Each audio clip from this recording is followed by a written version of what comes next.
Hello বন্ধুরা, Trihans lifestyle and mom চ্যানেলে আপনাদের সকলকে স্বাগত জানাই।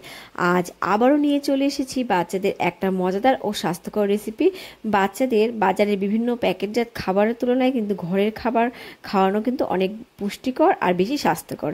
আর বাজারে যে বিভিন্ন খাবারগুলো পাওয়া যায় সেগুলো কিন্তু চিনি, পাম অয়েল এইসব মেশানো থাকে, যা কিন্তু স্বাস্থ্যের পক্ষে খুবই ক্ষতিকর। তো যাই হোক, বেশি কথা না বাড়িয়ে চলে যাব মূল ভিডিওর দিকে। তো আজকের রেসিপির জন্য আমি এখানে নিয়ে নিয়েছি 1 কাপ মতো ভাত খাওয়ার চাল, যেই চালটা দিয়ে আমরা ঘরে ভাত খাই। এবারে চালগুলোকে কিন্তু বেশ কয়েকবার জল পাল্টে পাল্টে ধুয়ে নেব। আর যারা আমার ভিডিওটা দেখছেন দয়া করে কিন্তু ভিডিওতে লাইক করে স্কিপ না করে কিন্তু পুরো ভিডিওটা দেখবেন। তো এখানে পরিষ্কার করে ধুয়ে নিয়েছি। এইবারে কিন্তু আরও খানিকটা জল দিয়ে নেব, দিয়ে এই চালগুলো কিন্তু 1 ঘন্টার মতো আমি ভিজিয়ে রেখে দেব। তো ফিরে আসলাম 1 ঘন্টা পর, আর এখানে কিন্তু চালগুলো অনেকটাই ফুলে উঠেছে আর অনেকটাই কিন্তু নরম হয়ে গেছে।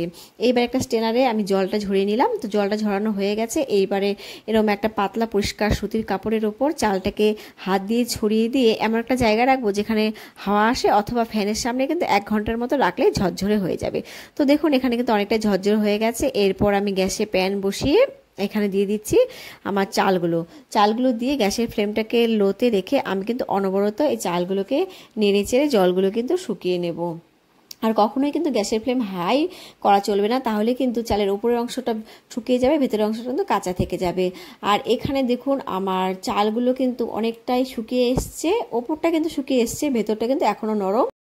তো আরও 5 মিনিটের মতো কিন্তু নেড়েচেড়ে নেব।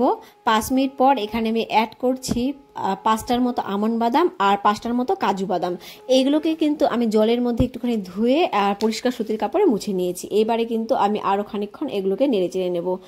8 মাসের নিচে বাচ্চাদের জন্য বানালে কিন্তু কখনোই বাদাম ব্যবহার করবেন না, কারণ এই সময় কিন্তু বাচ্চাদের হজম শক্তি খুবই দুর্বল থাকে আর এগুলো কিন্তু হজম করতে পারবে না। 8 মাস হয়ে গেলে কিন্তু বাচ্চাকে বাদাম খাওয়াতে পারেন, তবে একটা করে বাদাম খাওয়াবেন, কখনোই কিন্তু অনেক রকমের বাদাম একবারে খাওয়াবেন না। আর এই পর্যায়ে দেখুন চালের কালারগুলো চেঞ্জ হয়ে গেছে, আর আমি দাঁতে কেটে দেখেছি চালগুলো কিন্তু অনেকটাই মুচমুচে হয়ে গেছে।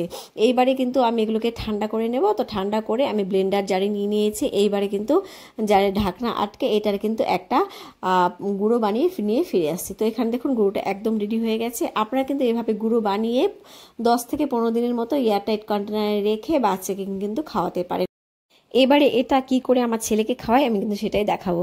তো একটা পাত্র নিয়ে নিলাম, সেই পাত্রে কিন্তু আমি আমার ছেলের চাহিদা অনুযায়ী নিয়ে নিচ্ছি স্যারেলেক গুঁড়ো, নিয়ে এখানে কিন্তু আমি দিয়ে দেব নর্মাল খাবারের জল, দিয়ে চামচের সাহায্যে কিন্তু ভালো করে আমি মিশিয়ে নেব যাতে কোনো লাম্পস না থাকে। আর এভাবে মেশালে কিন্তু লাম্পস খুব সহজে আসে না। তো এখানে কিন্তু আমার মেশানো হয়ে গেছে। এইবারে কিন্তু আমি এটা গ্যাসে বসিয়ে গ্যাসের ফ্লেমটাকে মিডিয়ামে রেখে ঘন ঘন নেড়ে চেড়ে রান্না করে নেব।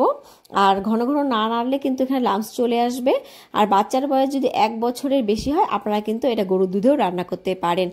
আর এখানে কিন্তু মিষ্টির জন্য আমি দিয়ে দিব খেজুর পিউরি। আমি 30 মিনিট আগে 2টো খেজুর গরম জলে ভিজিয়ে রেখেছিলাম, এরপরে হাত দিয়ে ম্যাশ করে নিয়েছি। ম্যাশ করার পর আমি এরকম স্টেনারে কিন্তু ঢেলে নিলাম, যাতে এই খেজুরের আঁশ আর খোসাগুলো যাতে খাবারে না মেশে। আর এই খোসা আঁশ যদি খাবারে মিশে যায় তাহলে কিন্তু বাচ্চাদের খেতে অসুবিধা হয়।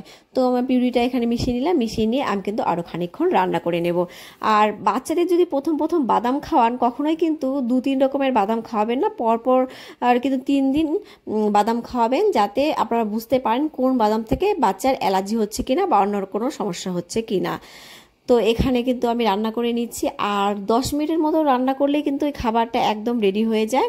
তো এখানে কিন্তু খাবারটা একদম রেডি হয়ে গেছে। এবারে কিন্তু বাটিতে ঢেলে নেব।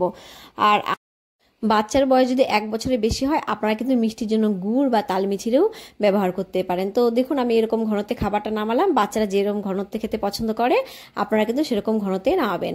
আর যেসব বাচ্চারা ফর্মুলা দুধ খায় আপনারা কিন্তু এই পর্যায়ে ফর্মুলা দুধটাও ব্যবহার করতে পারেন। তো আজকের পুষ্টিকর রেসিপি আমার এই পর্যন্ত আমার সঙ্গে থাকার জন্য আপনাদের অসংখ্য ধন্যবাদ।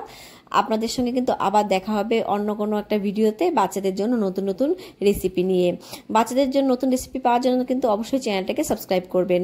Bye bye.